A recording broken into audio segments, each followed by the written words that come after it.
Only the best. East Caribbean Feeds. Rest assured, we only produce your feeds with premium ingredients, no hormones, no animal byproducts, just everything your animal needs for maximum nutrition. Because your animals deserve only the best. East Caribbean Feeds for maximum nutrition. ECGC has slashed feed prices by 8 to 10%. Check your local supplier for more details. ECGC, providers of feed for maximum nutrition. WEFM, the new fresh sound. WhatsApp us or call us at 457-9997. Activated Mornings on WEFM 99.9 is on now. Dry.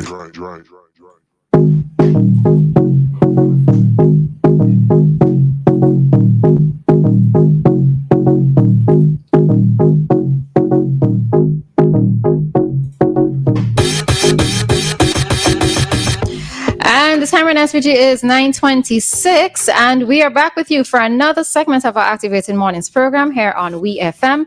This is the Talk to Us segment, and this is the segment of the program where we hand it over to you, our listeners. All right, this is where you get interactive with us, or even more interactive with us. We recognize that coming out of the last segment, there were several persons calling, so you can feel free to call at this time. All right, the phone lines are open. The number to call is 457-9997 for you to be interactive with us. And already we have someone here. Good morning, Joshua. Hi, good morning, ladies. Good morning. This is a topic that is very sensitive to me, or special, I should say, because my wife is a survivor. And the word is survivor. Don't be afraid to use it. I was there with her from the very beginning, right? I mean, like every step of the way, except for when she actually went into surgery. Just before going into the operating room, the doctor, tall guy, like 6 foot plus, he put his hand on my shoulder. He said, "You are not going in there. Because if you go in there, the very first sight of blood, you're going to pass out and we're going to have a problem." So I was there. I'm saying this to say cancer is not a death sentence. When my wife was diagnosed, I was there with her in the office, and, like my whole world collapsed. But we were both a part of the entire process. Even what's this thing you get after the surgery, where you go, and I would sit there with her for hours and just hold her hand. And what was very painful, there were people there who didn't have any support at all. So, men, it's very important that you support your wife.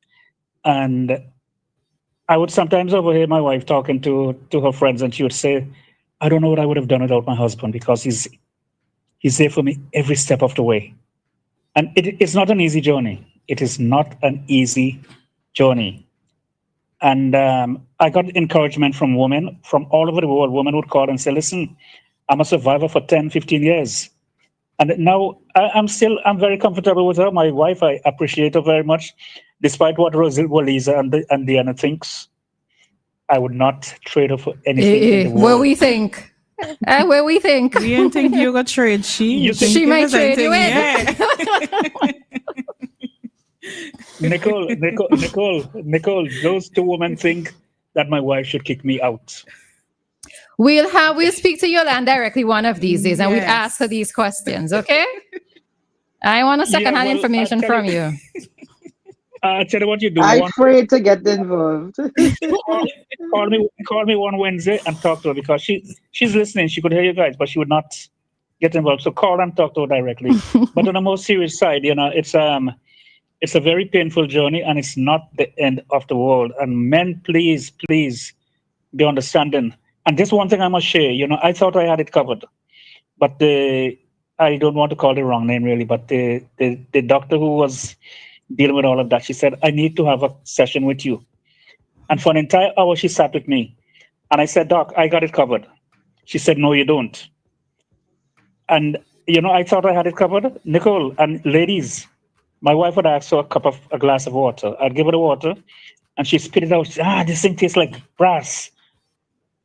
And I thought I had tolerance and patience until my wife's surgery.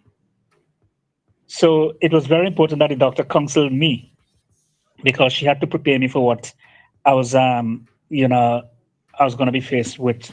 And I still love my wife as much as I did love her when I was chasing after her and she wouldn't give me the time of day. I still love her very much, despite what some people think. So have a great day, ladies. I'm gone. All right, have a good one, Joshua. All right, so that was Joshua speaking there as the husband support system of his wife, who is a breast cancer survivor. All right, I think we had a comment there from somebody on the WhatsApp. Let's just read that one. Oh, this person says their daughter got diagnosed with cervical cancer in March, and she died on the 4th of September and was laid to rest last Sunday. Yeah. All right. Yeah. Joshua mentioned the support system, and a support system is really good a support system is good always, but especially in times of sickness, it's really good to have people who can give you that strength when you really don't have it, who are understanding and will be there with you, will have that patience to bear with you throughout whatever you're going through. Mm-hmm. Yeah, support system. I mean, many times we think that we're okay as being islands, but we're not, I this is not even in relation to cancer, but I just remember like last year when I came down with my undiagnosed dengue. And it was just me there. And I don't even know how I made it, because it was just me, having to get up and having to try to eat because I know I needed to eat and, just go about the day. And I was like, boy, if it's probably like the one time a significant other would have come in real handy, would have been that time. Other times I'd just be like, but so I can't imagine, let's say, coming down with a serious diagnosis of something, and what does that have to do? I don't want to make it sound like my mother isn't there for me, but it would be a little different. My mother would, she would drop everything and come to help and to assist, but it's just these times when we think of ourselves as just being so independent, or because you've always been this way. In times of need or in times of sickness, you just really find yourself like a baby just born, that you need somebody to be there to help and to assist you. So yeah. All right, and fellas, it's one of the reasons that we advocate for you supporting your woman as well. And why am I saying this? Because as Roleza mentioned, a lot of times when you're sick as a woman, you feel so terrible, but because there's this family to look out for, you keep going. A lot of women would be sick and weak and they can't, but they're still going to get the clothes ironed, they're still going to get the meals prepared. But it's horrible. Yeah, when I am sick too, I wish in those moments. I came across a post yesterday of a woman saying, and it was like an immediate red flag for her. She said that I think she suffers from serious headaches. And she asked her boyfriend to go and to get her some tablet or the other, some pain reliever. And he refused to go. And that was the immediate grounds for her to say she's ending that relationship. And I could kind of understand why. Now, some men out there might think that it is quite severe. But the thing of it is that if you are going through a particular situation, you're asking that partner for help, and that partner says no. Imagine if he becomes your husband, you let it slide when he's your boyfriend, and you marry this person, what is going to happen? So sometimes when men see us, dropping them, and it seems that we're dropping them for stupid reasons. No, it's not dropping you for stupid reasons. We are seeing what could possibly happen or what could possibly multiply if we are to get married to you, get married to these men. Because if you're not looking out for us then as just simply girlfriends, then what are you going to do when we get married when you don't have to, So just a few things there. All right. All right, Nicole, any thoughts? That support system is important, and it's not only from diagnosis or after a crisis. We need each other as humans. Even though we are born alone, we still need companionship, community. But when we are ill, it's really, really critical to have support, to have companionship. particularly because sometimes that isolation or loneliness or aloneness is really part of what also just qualifies how quickly you heal and how well you heal. Remember, during COVID, nobody could see or have visitors or relatives because of the susceptibility of the virus. So, I mean, look at how many people died alone, and we're talking mortality here, and we really don't want to. We want to talk about thriving and surviving. But really, as we see how nurturing and nourishing works, we know that we weren't meant to be in isolation when we are going through any kind of crisis, and particularly when we're healing. We need each other. We need each other. We do. Okay. All right. So the phone lines are open 457-9997 if you wish to get in on this topic that we are on, or if you wish to bring up anything else in particular that we spoke about earlier this morning that you want to lend your voices and your opinion to.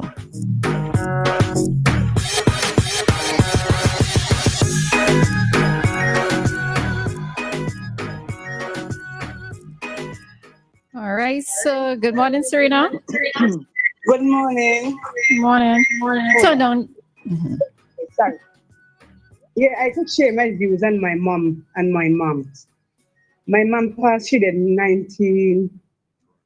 I think it's 98. And we didn't know my mom. We didn't know our mom have cancer. You know? We didn't know. We see our mom getting sick. She getting small. She told her doctor in Barrel here several times. Well, he was not from here. He was from India. And he never tell my mom he have cancer. You know, some doctors hide it. And he never, our mom have it. It's when we carry my doctor to hospital. There is Okay, this Serena. Dr. Crazy. Serena, Hello? hey, you could probably end the call that is coming in because we hearing the feedback. Okay. Oh, I answer. All right.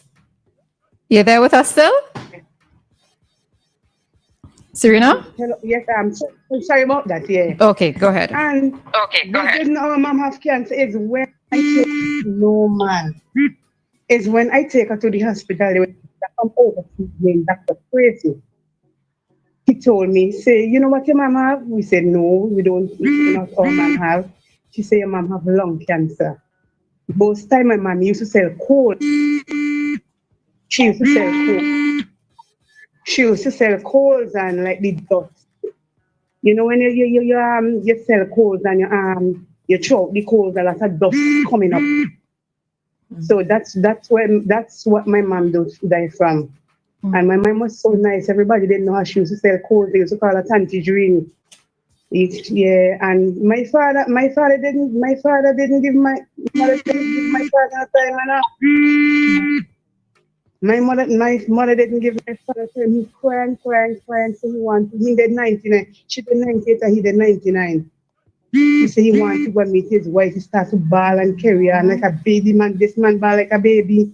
So he wanted to go and meet his wife, and so be it. God let he did. Yeah, but I love my mom still. Sometimes when it flash back in my mind, I just cry. My mom was so nice. Everybody in Barley could say something nice about my mom. Okay. Yeah, she was very nice. Yeah, but I miss her still. I miss her. Well, you know, as I told somebody yesterday, a friend, two friends' mother passed away recently. And I was telling somebody that the only way somebody truly dies for us is when we no longer remember them. So because you still have her in your memory, she's still there with you, even though she's not physically there. So, all right. So take comfort. My last sister, every time Mother's Day come around, she crying, but she don't do it anymore. Okay. Yeah. All right. Thanks, Serena. Yeah, bye.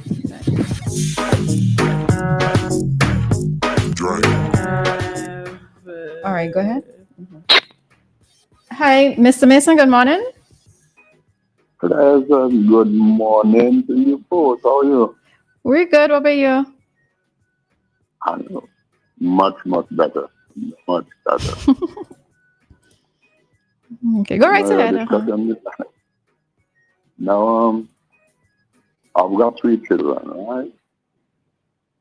And when my wife was expecting the last one, we really thought we would lose him. The doctor, she was going through a lot of problems, and the doctor told her, she was a nurse. The doctor said, what you need is rest.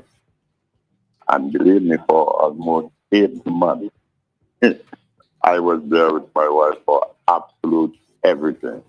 Everything. I made sure she was well and truly looked after.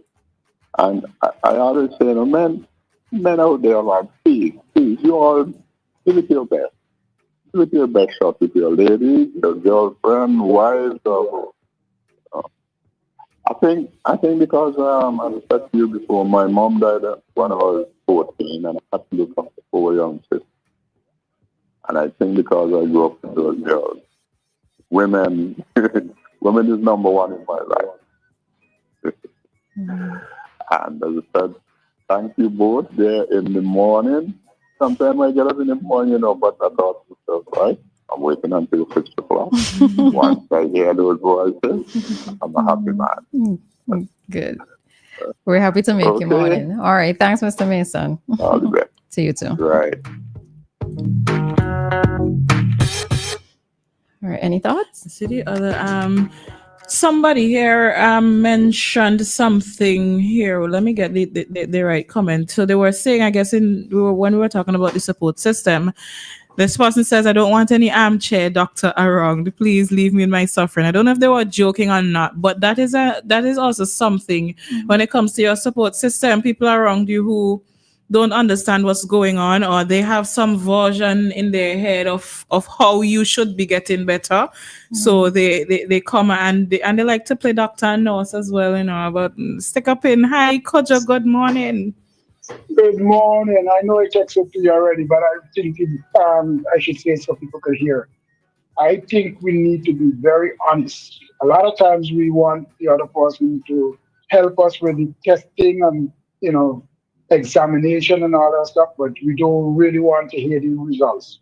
So sometimes the guy might feel a lump and he might want to tell her, but she don't want to hear that. So or she might do it to the guy and he don't want to hear nothing, because a lot of times it's hard to hear that you might be getting sick or you have a lump, because that trust kid in you, I don't dare joke what happened when AIDS been a big thing. When I went for my visa to come to America, I didn't know the machine broke down, but when I went back, because they do it in one day and you go back for the results the next day. So the next day I went back for my results and they pass out the results to some people. But because my family name is like a W, at that time it was way down. So the guy called me in the room. He said, you'll have to come back tomorrow for your test. Without actually telling me what happened.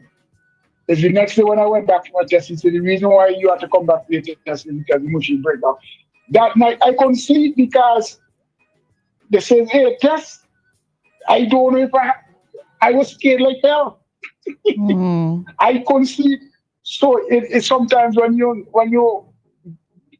fear the results, even though you go for the exams, you fear the results, you don't want to hear it. And I think that's the reason why a lot of men, because for a good while I didn't think about going to doctor for no examination and all that kind of stuff.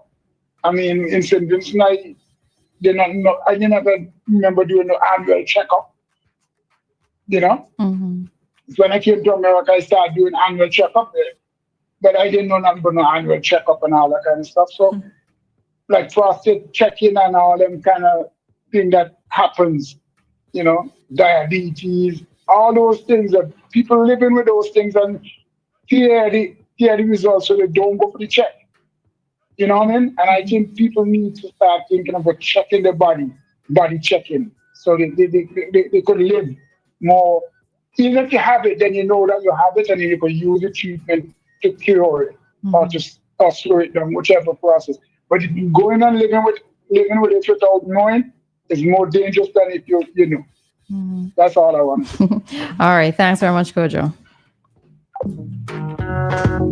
I want to jump in there. We have like a minute, Nicole. Like a minute. Sorry? There's like a minute. We could. Yeah. So I mean, when I hear armchair doctor, it always concerns me because I don't think support systems have anything to do with armchair doctors. Because I believe that if there's a clinical team that is doing the professional work, that if somebody is getting support, that is just support. And so sometimes that in itself is unkind because most times people want to help each other, and I think that's the truth. Okay. Sometimes they have some cases where people want to project their insecurities on you, especially if you may have a good support system, somebody who really looks out for you, but they don't trust doctors or they don't trust nurses. So while they're there with you, they're there to support you, but they're putting things in your head. So what they give you, they make sure you check what they give you, So how that is for that? I know Jane, and Jane had this and Jane didn't take this, and John, when he had it, he come in hospital today and he come out tomorrow. How come you still in here? And all that sort of unnecessary talk. So sometimes you think it's better for persons to just keep it to themselves? I think some people forget that sometimes showing support does not always mean talking. You can just be there with the person. Exactly. Yeah. Okay. Fair enough. Yeah. I've had cases where people try to project those insecurities on me when it comes to Tyler being in the hospital. Several times they would come based on all the things that they've heard about the hospital and the nurses and the doctors, and I make them give them this and with everything them I give them, make sure you check and make sure you ask and I usually don't listen to them with those things because I have not had a bad experience, and the people, when they're giving you the medicine, they let you know what they're giving you, what it's for, how long you're taking it for, and all these things. Yeah. Okay. So all right, so people need to filter things for themselves. Yeah, and support system need to understand what it's like to be a support system, because you might think you're supporting, but you're making things worse sometimes. Okay. All right, and with that, we are heading on out of this segment and into today's community dateline. Nothing else.